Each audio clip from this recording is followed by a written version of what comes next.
Welcome back to the Here For You podcast. I'm Matthew Timler. And I'm Zach Sure. Are you sure? I am. He wanted me to do that, just to clarify. It was voluntary. Today we want to discuss troubleshooting and maybe even some potential safety hazards. But I think the primary focus is like, hey, for other electricians, what are some troubleshooting tactics that we have and or problem solving techniques that we have? So how about for starters, what is troubleshooting? Troubleshooting is finding the source of the problem and correcting it. I like that definition, actually. That's cool. So generally when we're walking into a place and we have a call to troubleshoot, what are some common issues? Let's start with the house because I don't want to be too broad spectrum. Outlet's not working. Lights flickering. Generally, when we get a call, it's normally just power out. Something's not working. So let's dive into like the technical details behind that. Recep's not working. What is your first thing that you're going to do? I guess I figure out what isn't working.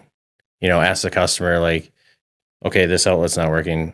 Does everything start checking? Or asking, I'm not going to start digging into every outlet immediately, but just saying, how much is out? Get a feel for what areas are not working and what, do I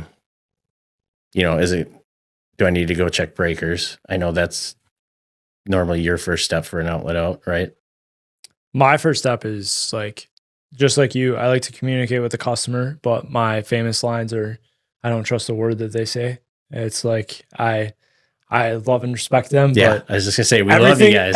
Everything coming out of your mouth, probably not listening to it. And the main reason is because I've been burned plenty of times where it's like, oh yeah, Johnny was over here doing this. Like, nope, I don't want to, like, I'll ask the questions I need answered. And that's about it. Like, I've spent so many wild goose chases just trusting words coming out of their mouth. So if you're calling an electrician to come troubleshoot for you, don't hide the fact that if you tried to fix it and you didn't know what you're doing, that's okay. But not telling us makes it 10 times worse when they're like, I didn't. And then, it's like, well, there's no way this could have. There's sometimes that you can just tell this would have never, ever even worked the way it's wired up right now. But you said nobody ever touched it. Yeah. So like a telltale for me that I always like look for, and not every house is like this because plenty of people get stuff done. But as I'm talking to the customer, I'm always trying to look at the device screws. And if I can see that some are like straight up and down and then some are not, I start to poke and prod and question. I'm like, when did you replace this switch? And I don't try to like let them be like, oh, I did or did not. I try to be very pointed with it. Like, when did you replace this? That's a good point. I've never thought of that, looking like, okay, most of the house has been done this way, but then all of a sudden, that one's not straight up and down. So that's something I always try to look for when I'm like first walking in and conversing with the customer, and where this came from was I spent 3 hours trying to find a dead short one time. Like, it was on the circuit, always a dead short. Every time I turn on the breaker, I have continuity. Like, I'm going through, I'm opening every device. And it just so happened his daughter's room all had power and was on a different circuit besides the one light switch in there. And I happened to walk in there and see that the light switch was on. Now, I saw the screws in the room and all of them were straight up and down except for this light switch. And I asked him flat out, I'm like, did you touch this light switch? He's like, no. And I pull it out and the hot is on one screw and the ground is on the other screw. And he's like, that has always worked. I never touched it. And I'm like, sir, respectfully, this never worked. Yeah. And you touched it. And he's like, well, I did everything YouTube told me to do. And I was like, yeah, no, you did not. Like, YouTube did not tell you to put the ground screw on your switch leg or your hot. Like, that is not what happened. And I was like, I wish you would have just told me this like 3 hours ago. Sure. Yeah. So that's where like I I love and respect customers, but I just don't. I simply will not listen to what 80% of what you're telling me. And you're right. I analyze, and then like I like to start at the panel, because Chase called me like a month ago and he was getting his butt kicked troubleshooting, and it was an open neutral. And I'll actually talk about some of the circumstances surrounding that. But he called me and my first question was, did you go to the panel? He's like, yes, I had the panel cover off. I have power coming off the breaker. I'm like, well, don't you have a neutral problem? So like, why do you care about that?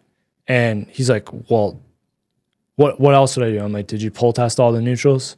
He's like, there's no way. And he pull tested on the phone with me, and the neutral pops out. And he's like, yeah, gave me a couple choice words, then hung up the phone. And I was super happy to help him, but like, that's why I started the panel. I can't tell you how many times I walk around the whole house, have devices out, and I walk down to the panel, and all of a sudden I look and there's like 3 neutrals under one screw, one's broken off, or like one's slipped out. A lot of times, look at the screws. If one of them, I've had it once where, sometimes they're really full and you can't even tell what wire's what, but the screws, the color of the screw itself was just slightly off from all the other ones. If you see a screw that's slightly different colored, it wasn't like a burnt either. It was like just less shiny. Yeah. And that one was loose. So, and I've seen that and experienced that with arcing, like the heat will like discolor it. It may not be like a black, like you're saying, like it can be like silver, and all of a sudden it has like a copperish tint or like a goldish tint to it. And you're like, what's going on with that? What other tactics do you have? Do you know the GFCI test? I do. I just learned that one recently. So if you don't have power, test between neutral and ground for continuity. And if it's open, it's highly likely that you have a GFCI somewhere that's tripped. Yeah. And the reasoning and rationale behind that is, in case people don't know what GFCIs do, they actually break both legs. And like, if you have one, like just a hot missing, then you can immediately know that it's not a GFCI, like right there and then.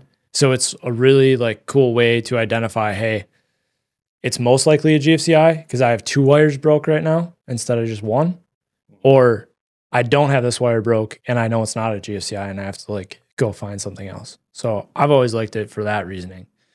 What's another thing that like, what's a common issue inside of houses that causes a lot of problems? Again, I'm just thinking back to what you said about going to the panel first. I actually, for a friend of mine, recently had to go troubleshoot something. He bought a house 4 years ago. He's never plugged Christmas lights in. His wife finally begged him enough to put the Christmas lights up this year, and he couldn't get the receptacles in the soffit to work. I went in the attic. I opened switches. I was testing this, testing that. I was underneath the bathtub, like everywhere. It was never terminated in the panel. It was coiled up. The neutral and ground were connected because I had continuity there. So I'm like, well, there's not a GFCI, but like, and I actually left the cover off, and my buddy was kind of standing there and he's like, hey, I think I found it. There's one that's not hooked up. And I'm like, yep, that'll do it. Every wire in there should be connected. If you got something that's not, that's, yeah. So if there's anything that's not connected in the panel, figure out what that's all about. Yep. Especially if you have a power loss and like they have never used it before. But then that also goes back to trusting the customer that they have never used it before. That's stabbing the backs, dude. Those will get you all the time. I would say that is probably, outside of GFCIs or like just trip breakers, I think like that's a next. Yeah. It's stab ins, loose wire nuts. I don't know how they loosen over time, but sometimes they do.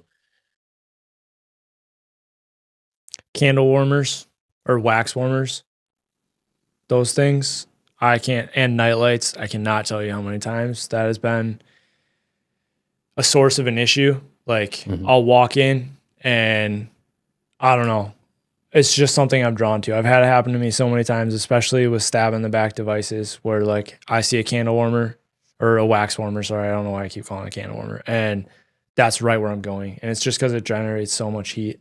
And for anybody watching this to explain how a stab in the back works is like it's a little spring and all it does is pinch the wire.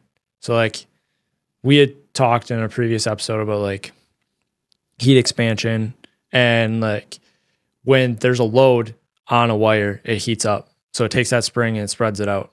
And then that load stops getting used and then it cools down. And if you know anything about metal and springs, opening and closing it a bunch weakens it. And that's why stabbing the backs like don't work. Pretty much if you're an electrician, you shouldn't be using stabbing the backs. Yeah. I wish they would stop making them. Yeah, I wish they would like just stop manufacturing. Who's using that? Homeowners, for sure. So funny story. Family friend, I offered to help him like wire his garage. And he was like, he had a lot of pride. He's like, no. And I just was going to have a couple of beers with him and do it for free. It's like 12 receptacles. He already had the wire ran. I have a strippers. He has like the automotive strippers that you like close it on the backside and strip it up. Yeah. I got a stripper. Put it away.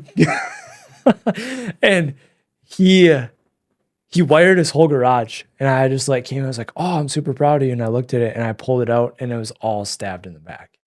And I was like, go get a case of beer. I'm changing these for you. I am not letting you. And probably like in and out too. Yeah. It was, yeah.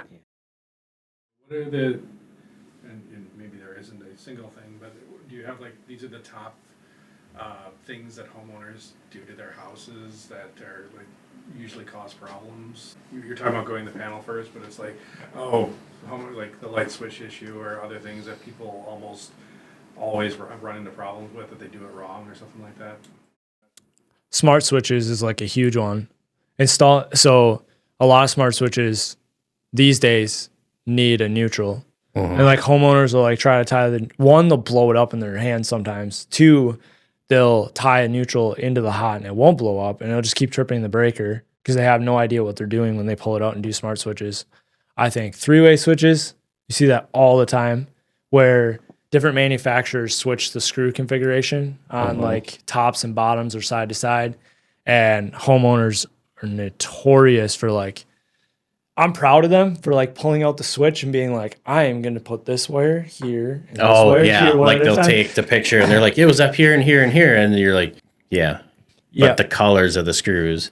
Well, and that's even manufacturers with 3-ways, like you'll have brass and copper, or you'll have like brass and black, and like they'll get confused when you have the copper one and it used to be a black common screw. And or they'll then see that's part of troubleshooting too, is to look at, okay, I got these 2 colors here, these 2 colors here. They're both on the darker end of, the colors. Cause like I could see having a silver and copper being hot and neutral on like a, on a receptacle, but then you got to count them then. Okay, I got 2 here and 1 of this, 2 here and 1 of this. That's how you match that back up, you know, process of elimination. And yeah, but I mean, if they don't know, they don't know. It's the same thing with GFCIs because Leviton goes one way and Legrand goes the other way. Leviton, I think it's at the top. Legrand, it's at the bottom for the line and the load. And like the homeowners don't know to look at the backside of it and be like, oh, these are 2 different configurations. So they always, I actually think that might be the number one. Where they're really? like, but they even put a sticker over it. Yeah, but I'm just saying, like, when they're like, I just installed a new GFCI and it doesn't work. I'll be like, just flip your 2 wires. It'll be fine. Something else to look for, like when you're troubleshooting, is the different like ways things are wired. So like every era of house is wired a little bit differently. I don't know the exact era. I want to say around like the 70s, 80s. They really like to hit the light fixtures and then like spider web down. Even some, well, not, no, I was going to say 90s even, but yeah. Yeah. And I think when you're troubleshooting, it's important to start to recognize that. Like as you open devices, you're making realizations of, hey, this is the way that this house is wired. And it helps you come to the conclusion of like where the problem is. Yeah. Counting things. Back to that counting things. You start tearing open outlets. Okay, you open an outlet and everything looks fine. I don't close it back up till I fix it. I mean, if you need to screw it back a little bit, tape it, whatever. But don't start don't put the panel cover back on before you've fixed the problem, or, unless you're 110% sure that the issue is not in there. But then counting, like if you're going around a room and, you got 2 hots, 2 neutrals and all these receps, one of them over there had 3 hots and 3 neutrals, you should be thinking, okay, what does that other set go to? And looking at how they're laid out. Is it going up to the light? Is it going down to the basement? Why is that one different? Why are there more wires in there? Yeah. I think sometimes even just trying to be simple and like think about the configuration of the house and like where, if I was wiring this, where's my closest point of this circuit not working right now that I personally would bring a wire to? And it's not always going to help you. Like people just do some really dumb stuff. But I think that that's important too. That's helped me troubleshoot plenty of times where I just like, I remember one time Carter called me and I walked in this house and I kid you not, he had every outlet open, like living room, bedroom, dining room, like everything. He has like, and he's trying to find out where this feed is. And I like looked and he told me where his problem started. And I looked at it and I'm like, did you check for an exterior outlet? He's like, are you kidding me? And he walked out the side door and looked, and right there was the problem. Like, oh yeah, I've had a couple of those where, for some reason, outside one and then goes right back in and is doing inside stuff. And that outlet is like been rained on. There's no cover on it. It's corroded away. It's broken in half, whatever. And yeah. Sometimes you just need to like, and I think the big thing about that is like taking a deep breath sometimes and just like walking away from the problem and coming back refreshed like 5 minutes later. Cause I can't tell you, like in the heat of the moment, I know when I'm in an attic just sweating the heck off of me. That sweaty heck. There's so many choice words I wanted to say that I did not say. They're all good. But yeah, and like you're just so frustrated because like the insulation is sticking to you, like you're super sweaty, and all of a sudden you walk out of the attic, you take a deep breath, and you think of a better way to troubleshoot your problem. It's definitely important to keep your cool in troubleshooting. Yeah, because take a step back and rethink things. Like, you said that you had like every outlet out. If I'm getting into a couple of them and still not seeing anything, I'll do like 3 or 4 and then I'll take a step back and say, okay, how is that actually done? What else is here? What is there? Like you mentioned too, like knowing how things are wired. I mean, that's something you just get over time. I'm at the point now where, sometimes depending on what the call is about, I'll be like, hey, so when was the house built? Do you know? Thinking about how you would wire it, if you. Yeah, I always try to visualize it. Like you obviously don't have x-ray vision, but you try to like envision, hey, this from this switch, it goes to this light and it goes here. And most likely it kind of spreads throughout the room just because you've done it enough times. And like I said, you've opened the devices and you're like, yeah, the same guy probably wired this house. So it's probably wired this way. Yep. It's not always the case. There was one time I was troubleshooting where it's like, they put 3 different helpers in 3 different rooms because like one bedroom had 3 circuits in it. And one of them was fed from like the ceiling light. One was fed fish from the basement and another one was fed from the switch. And I'm like, what wiring method did you want to use? Like normally these 3 are 3 totally different types of wiring. And I was like just sitting there banging my head. Boss said to put an outlet here. Oh, that goes to the washing machine. I'll put that in here too. I had another, it was out in like Fremont. I had a troubleshooting, and this is like, you can't always trust paying attention to detail at this level, but it's a thing to like keep in your memory bank. I was troubleshooting this outlet at the base of a staircase and it had 12 gauge wire in it. And like, I put that in my memory, but I like kept opening devices and all I was finding was 14 gauge wire everywhere. And everything else in his entire house worked besides this thing. And I'm like, I thought in my head, where is 12 gauge wire in this house? So I went in the garage because the garage was closer. And I'm like, no, it's still 14 gauge. So I went over to the kitchen and I checked the kitchen outlets and I don't remember how I found out it was for sure on that circuit. I think I did some continuity testing, like on the neutral itself. Like I broke it and like I identified that the neutral was like on that circuit, that it was on the same circuit as the kitchen. And the reason I'm saying this is because it ended up being the fridge outlet, like directly behind the fridge. And it was across the house. When I say across the house, I mean like complete opposite side of the house. I don't know who did this, why they did it, but that and the only reason I found it is because it was a 12 gauge wire. And I'm like, I'm not finding 12 gauge wire anywhere else in this house. It was at the bottom of the stairs. Yeah. So they had a chest freezer there. Yeah, but it was at the end. It was at the end of the line. Yep. But it would, some of those chest freezers are really good at tripping breakers and GFCIs and stuff. Mm-hmm. They put it on with their fridge because they go in their fridge often enough that, oh, the light's out. Oh, the freezer did this thing again. Let me go flip the breaker. Maybe. I mean, that makes sense to me. That's the only thing I could think. It was a roundabout way because where the stairs was really close to the panel. So like I was super thrown off that they would run all the way to the kitchen and then come all the way back to this outlet. And it was yeah, that is really weird. It was a super weird situation that the only way I found it is because I paid attention to the 12 gauge wire. And I was like, where else can I find this in the house? Yep. So I think just like building little things. Like I literally used to have a checklist of when I walk in the house, these 5 things I am doing before I even listen to what the homeowner's saying. Cause like, and then you start asking questions because sometimes you do need answers, but you don't want all of the upfront advice. Mm-hmm. I love it when they like start telling you how to troubleshoot. Like, oh, aren't you going to test that wire over there? Have you ever had anybody do that?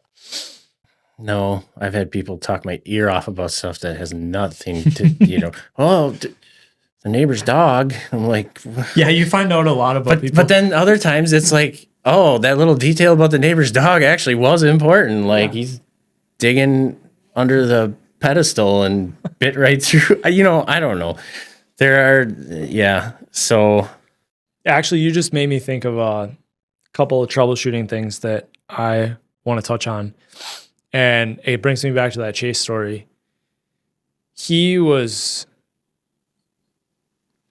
you have an open neutral and you're still reading like neutral to ground, all of a sudden you're getting 120. Why are you getting that? So you have a solid path, ground path back. The neutral is broken downstream, back towards the panel somewhere. Yep. And why? How are you getting the 120? Like why? Because, your circuit, you're hot. It's going through a lamp or whatever device is trying to utilize that power is trying to complete the circuit through the neutral, but it can't get all the way back to the panel. Yep. And then when you see that 120 is because there is that voltage difference between the neutral and the ground. Yep. That was tripping Chase up like pretty hard when he was first seeing that. He's like, dude, I'm tick testing this box and I have a hot neutral in here. And that was like a telltale sign for me. It's like an open neutral and it's gotta be close to the panel. Mm-hmm. And that's why I was like, dude, go check the panel. I mean, it's really specific, but back to the neutral ones too. Also, if using one device causes a different one to turn on or off, you probably got neutral issues. We did that store out in Shawano, and when they restored power, like as the issue started cutting in again, all of a sudden the ceiling fans just kicked into high gear out of nowhere. And I'm like, how do you turn those on? I asked the lady and she's like, oh, there's a switch over there. I'm like, it's in the off position. Those fans are just screaming. I'm like, you have a neutral issue. My uncle's house had it too. He's like, turn on the hairdryer and the lights in the kitchen turn on. Fire ants filled the entire transformer out by the road and burned it up. Yep. It's crazy. Like you get really weird readings, weird scenarios will start to happen when you have an open neutral. It's like you can have anywhere from like 5 volts to 240 volts. Like it becomes gnarly. But yeah. How about other troubleshooting tips, tricks? Any kind of closing thoughts on troubleshooting that you're like, it's important to know? Knowing what you're working on and how it functions. One of the biggest questions I ask is like, why is this, understanding why something's wired the way it is or why things are located where they're located, to just understand what's the purpose of it, and to better understand how it is wired and how it's supposed to function. Not only do you need to know how it's wired, you have to think about why it's wired the way it is. And I think you also need to have a deep understanding of like electrical theory too. Like, you don't get to troubleshoot without knowing how electricity works. And if you don't know how electricity works, like, it's hard to troubleshoot.